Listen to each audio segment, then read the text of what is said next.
Hello, gentle creatures. Make sure you have a separate sheet of paper out and a pencil or pen to take notes on this mini lecture about Reconstruction after the Civil War. You can design your notes however you'd like, Cornell style, mind maps, bullet points, visual notes, whatever works best for you. This is just an overview of the time period known as the Reconstruction era, so don't panic if you don't get all the details down. Okay, shall we begin? I would title my paper Reconstruction, Rebuilding the South After the Civil War. After the Civil War ended in 1865, the U.S. government faced the problem of dealing with the defeated Southern states. The nation dealt with the challenges of Reconstruction, or the process of readmitting the former Confederate states to the Union. It lasted from 1865 to 1877. Tired Southern soldiers returned home to find that the world they had known before the war was gone. Cities, towns, and farms had been ruined because most of the fighting had occurred in the South. Remember Sherman's March to the Sea? Yeah, Southerners still aren't big fans of his, even today.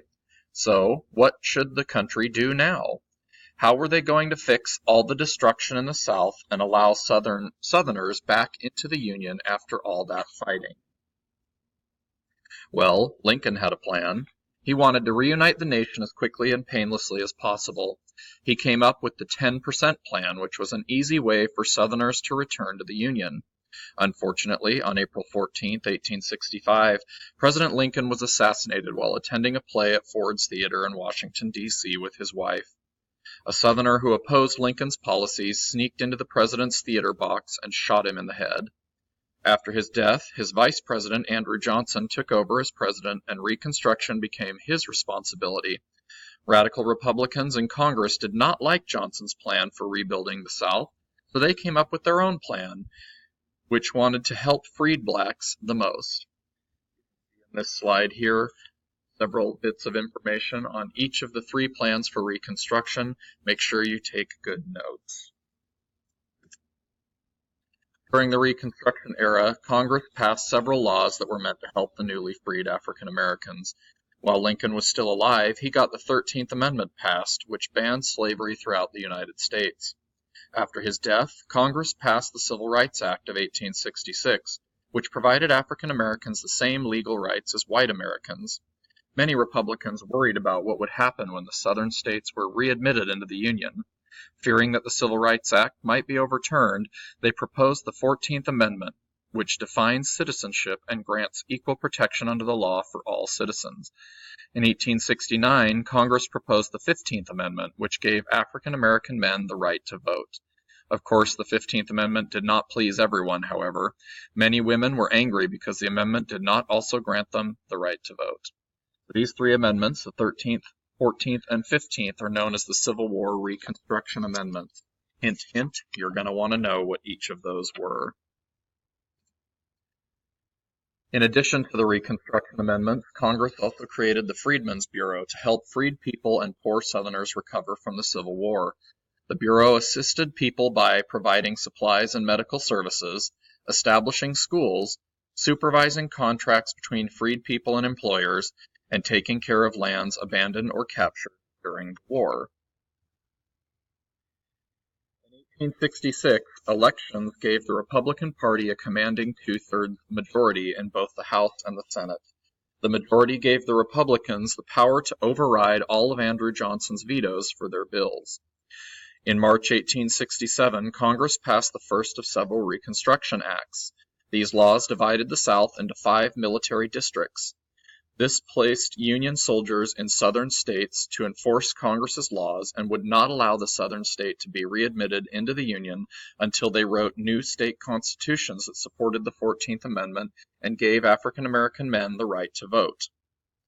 Johnson hated this plan and opposed the Republicans in Congress.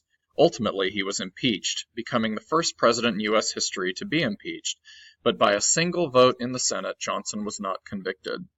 Even so, the trial broke his power as president.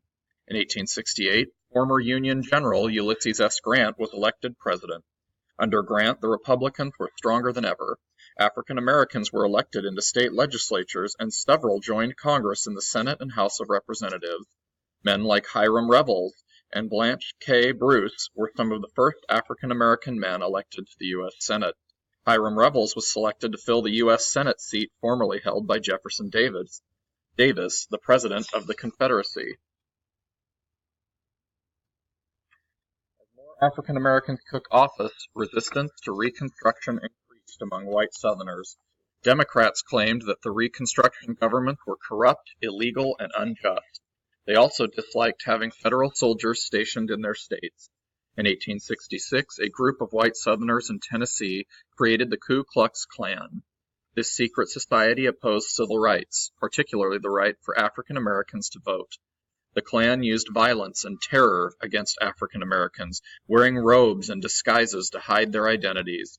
They attacked and murdered several African Americans, white Republicans, and public officials, usually at night. The violence of the Klan wasn't the only challenge to Reconstruction. The economic panic of 1873 caused most Republicans to shift their focus to fixing the economy and bringing back the 2 million jobs that were lost in the economic downturn. Northerners became less concerned about Southern racism and more concerned about their financial well-being. The election of 1876 was a close one, so close, in fact, that a special commission of members of Congress and the Supreme Court were appointed to settle the issue of electoral votes. The commission narrowly decided to give all the disputed votes to Rutherford B. Hayes under the Compromise of 1877. In this compromise, the Democrats agreed to accept Hayes' victory. In return, they wanted all remaining federal troops removed from the South.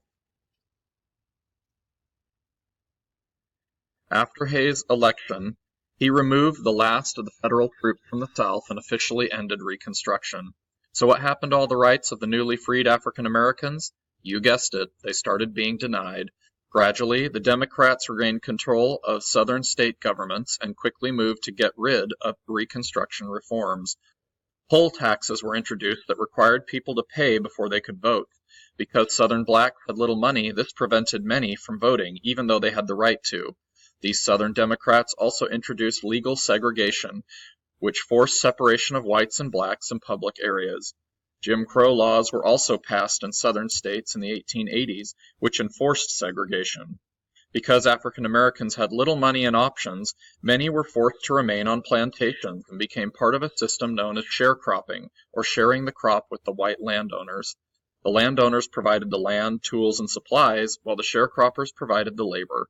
Freed blacks hoped to buy their own farms with what little they made off of their share of the crops, but this rarely happened, and instead they remained perpetually in debt to the landowner, almost another form of slavery.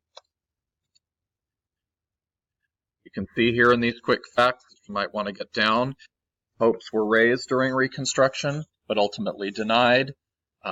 Freedom they received, slavery was banned, they were free to work for wages, they could move and live anywhere, many families reunited, and they could serve in political office.